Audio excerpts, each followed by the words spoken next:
You ever feel like being a DJ or a producer isn't enough anymore? Now you got to be a content machine, your own manager, a lawyer, a designer, a video editor, just to get noticed? Yeah, it sucks. But here's the thing nobody tells you. You don't have to do everything by yourself. I used to think that if I wasn't grinding 24/7, editing videos, sending out emails, making tracks, posting every day on social media, I would never make it. But I realized that I was approaching it all the wrong way. You don't need to do everything. You just need to do the right things well. And the most important part, you don't have to do it alone. I always say, do not work hard, work smart. Just see what you're great at and ask for help if there's something that you're struggling with. Right now I have shows, build an audience, and I do whatever I like to do. And that's just because I don't do everything by myself. If I struggle with a certain song, I ask for feedback. If I struggle with a concept for my event, I ask my friends what they want to see if they want to go to a festival. I can go on and on. I think asking for help isn't that bad, and you don't have to do it alone. There are 3 things that changed my career.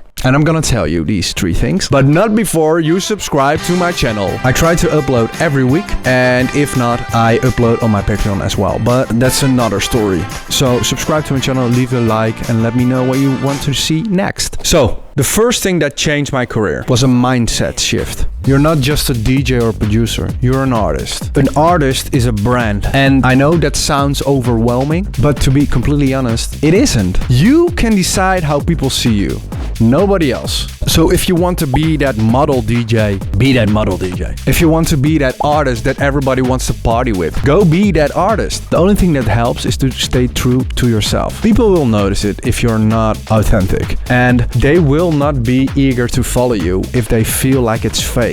The second thing that changed my career was creating an ID generation system. That sounds super complicated, but it isn't. It's about sparking that creativity in yourself. And I'm not talking only about creating ideas for songs, but also creating ideas for content. So there is this book where I live by. It's called How to Steal Like an Artist. It's from Austin Kleon, I think. It's about getting inspiration from different sources and combining those inspiration together to create something completely new. For instance, I spark my ideas to create songs, to listening to live sets from DJs, listening to music on Spotify, listening to artists that I would not really listen to, and see what I can learn from them. If I hear a track I like, I put it in my notes on my phone. So every now and then I go back to my notes and I just digest how somebody made that track to spark some inspiration for myself. And then I try to implement like 3 tracks together to get a completely new sound. For instance, my track Mature, this track,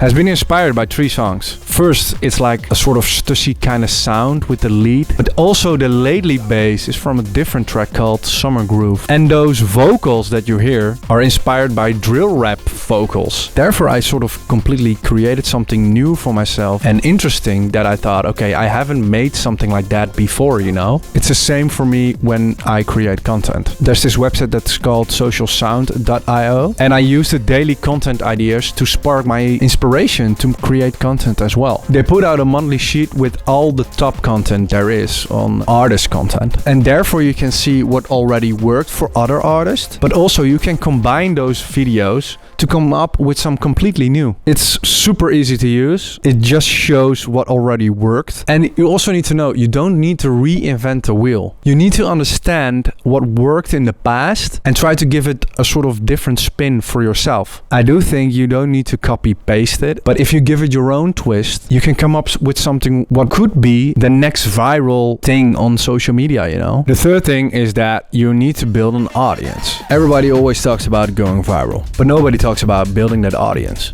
Sure, it is nice to go viral, but maintaining that audience is super hard. And I can tell you, those people that will follow you for virality, they will forget you really fast. Especially if you don't have an idea on what you exactly can give them. The thing is, if people like you, they will listen to you. If they listen, they will share. You don't need a massive following. You just need a loyal one. And the thing is, you can get a loyal one just by being yourself. You need to give them something back instead of just pushing out your content the whole time. For instance, give them a backstory about that track. Give them an idea on how you made that track. Show some behind the scene footage of how you are during a show. Be vulnerable. People want to see authenticity and they want to identify themselves with you.